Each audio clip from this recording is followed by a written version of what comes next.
Hi, I'm Bobby Peer with TAPinto, and I'm here with Mayor Al Morgan for our Chat with the Mayor series. Thank That's you right. for meeting with me. Happy to be here. I would love to even just start. You have been mayor for 19 years. Yeah. I like people say, nobody ever accused me of being smart, but I thoroughly enjoy it. I was born and raised in town, and I consider it no greater honor for a hometown boy to be mayor of their hometown. And I try and govern just the way I would want to be treated in town. So I'm very fortunate and very blessed. And, my wife and I have been here for forever. And I have 8 grandkids, and, three of them live right here in town. So That's I, amazing. I just enjoy it. Very good. So the governing part of it, and obviously you love the community and the you have built this town that has events that I always say it's like a Norman Rockwell scene sometimes around Christmas time, and just every event is well attended and just has the sense of community. Put that aside, there's work to be done in New Providence. There's a lot of government that needs to oversee things, and especially with infrastructure.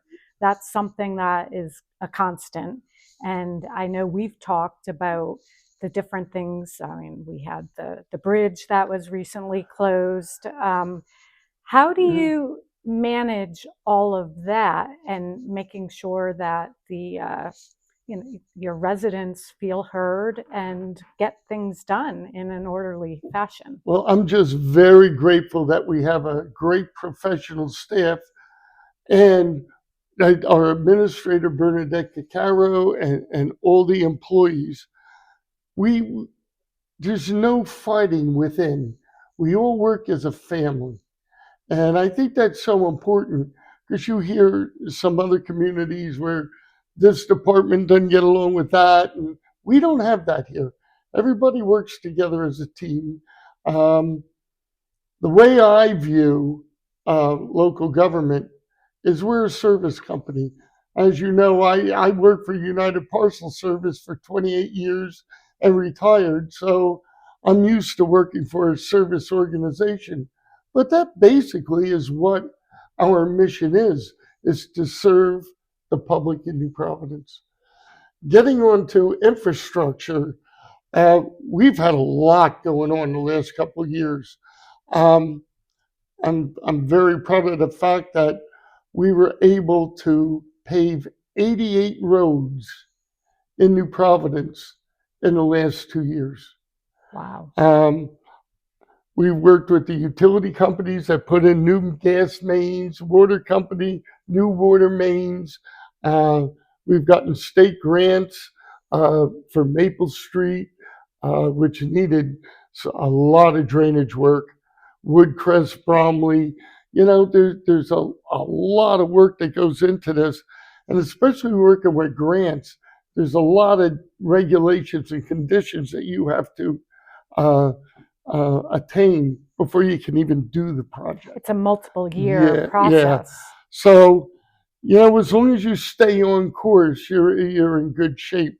So is there say a 5-year plan or a 10-year plan? Yeah, there's a 5-year plan, and it's not etched in stone because things happen all the time. Practicality, yeah. Like with Hurricane Ida, we never expected to have to replace 2 of the bridges.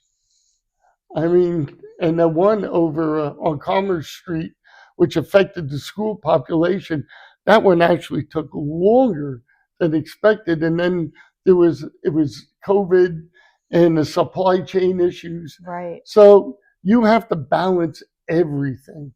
Now we have the community pool bridge that we have to replace. Wow. And what we're going to do is, it's already being built, from what I understand, is we're going to put a temporary pedestrian bridge next to it, rebuild that bridge, and then take the pedestrian bridge out, because a lot of people drop their kids off at high school, middle school, and go over that Go bridge. to the fields, And we have to right, do it. You have the tennis courts over there, right. and pickleball courts, which we just built, Mm-hmm. and you have the walking track.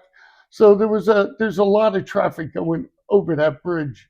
So we had to put the temporary bridge in. There was no getting around it. Okay. So does that set the road repairs back, or No, because that was we got money from FEMA okay, for the bridges. It was Dunlop Street, Me Lane, and Commerce. okay. And people always ask, "Will you have surplus?"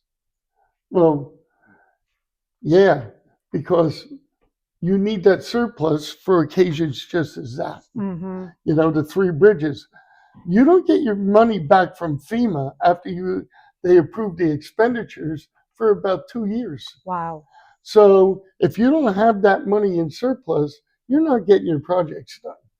So, people say, why do you do that? Because you have to be fiscally responsible. Mm-hmm. And you also have to provide for public safety issues like that. Right. I mean, you definitely have to save for those Rainy catastrophic events. days. I was going to say rainy days. And that's something we can talk about at a future interview about the budget and the different items that go into it, so my readers can understand why are these numbers here, and we know that you're fiscally responsible, and the council is. So it's all about understanding. Right. There's a lot of components that go into it. Every year we have a capital plan. We do have 5 years out, but we go over it every single year because things change. Right.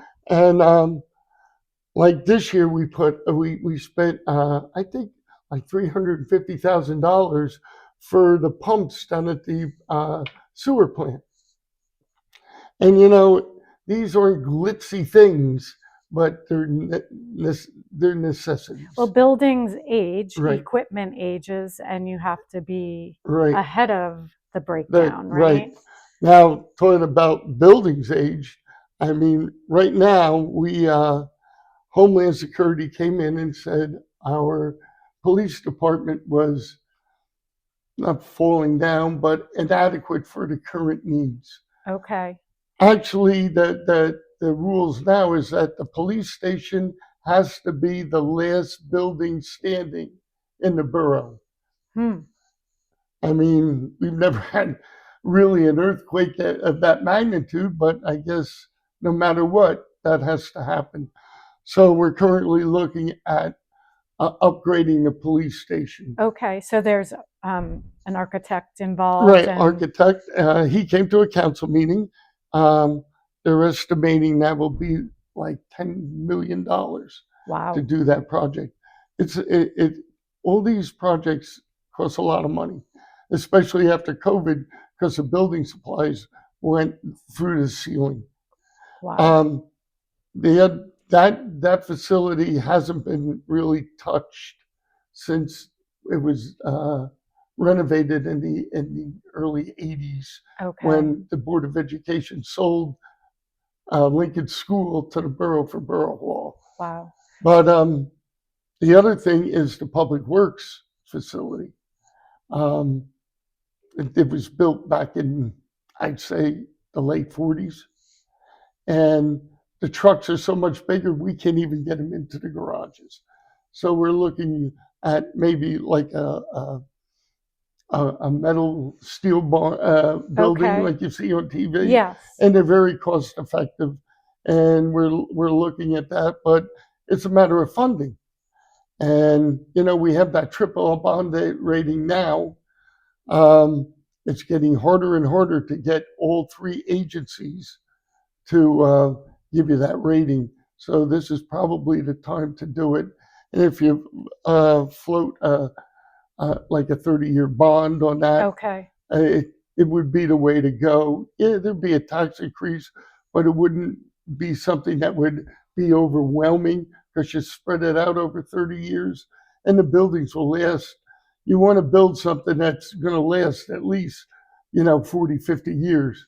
Right. But, for the seniors here, you want to spread that out because they should have to pay all up front when, quite honestly, And I'm not going to be here. So it costs money yeah, to maintain the borough, a lot of and money. it is a necessity. And I'm sure there will be meetings that, like town hall Right, type we've meetings. already had meetings, so Okay. people are cognizant of it, and it's just finding the right funding mechanism. Okay. But plans, Dan Henn came in with plans with the architect. It was all well received. So what is the goal for shovels to ground? Well, we got to get the funding first, so Okay. I don't want to commit to that. Right. But, we're working diligently on them. Okay. The other thing, as you know, a few years ago, I was put a push on traffic and pedestrian safety. We've been putting in rapid flashers throughout the borough. We're one of the few that have done it. Speed humps, we were the first ones. In fact, it was a resident that came from Oregon that saw a pole with flags in it, construction flags. And it was a very cost-effective way to enhance safety. But where we had those, now we have the rapid flashers. In fact, we're putting a new one on Ridgeview in Springfield and another one on Livingston, Springfield. Okay, so you're proactive with that. Well, we're trying. And you were ahead of the times. They're not cheap. They're like $40,000 each for the flasher. Yeah. So you hopefully we can do a couple a year. Okay. But and there's regulations with that as absolutely. well. And even speed humps, they have to be certain amount of feet away from another street coming in. It's tough. You can't have it on we'd love to put some up on Union Avenue because people come flying down. You can't do it because the incline is too steep. Well, we do know that the police presence is there, so you need to honor the speed limit. And that was reduced, I believe, to a year. 25. Yeah. So safety first. But we split the borough into quadrants, and we have meetings from people for each quadrant the first year, heard their concerns, and some things we can address, some things we can't.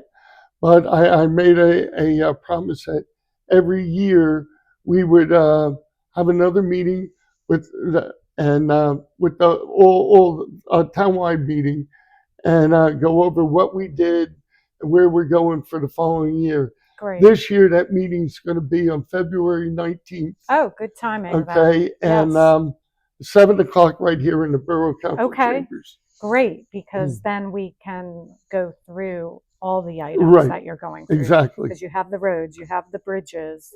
And actually, just to reiterate, the bridge being fixed on Passaic is a county project.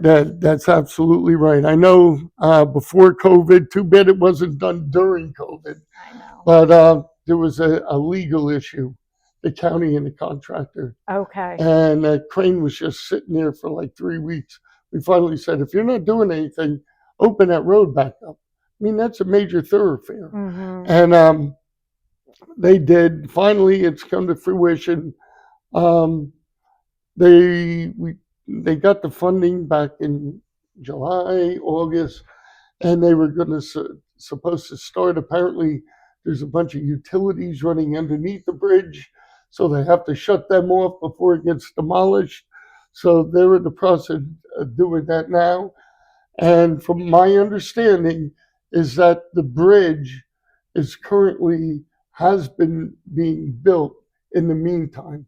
Okay. So they'll bring them in by tractor trailer, and they'll have to get a crane to put it all together. It's like an old erector set. Yes. So, but I'm very confident. The county's been very good about it. Good. Glad to hear the other infrastructure, though, that everybody talks about is South Street. The paving of The it. paving of it. Yes. What they did is that the project got very complicated underneath the bridge by OLP. Okay. So they had to do a workaround the whole thing. Finally got that done.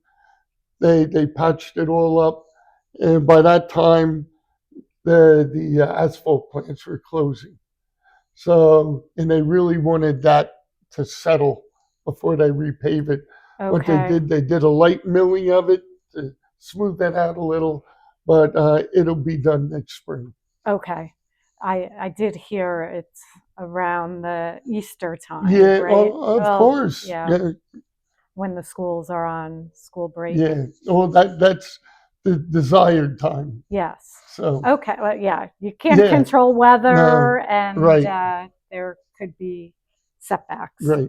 Okay. Well, thank you so much. Sure. Can I ask you one more question? I did hear that between you and the school district and the police, you are putting out a statement today about the immigration policy. And I'd love to hear from you.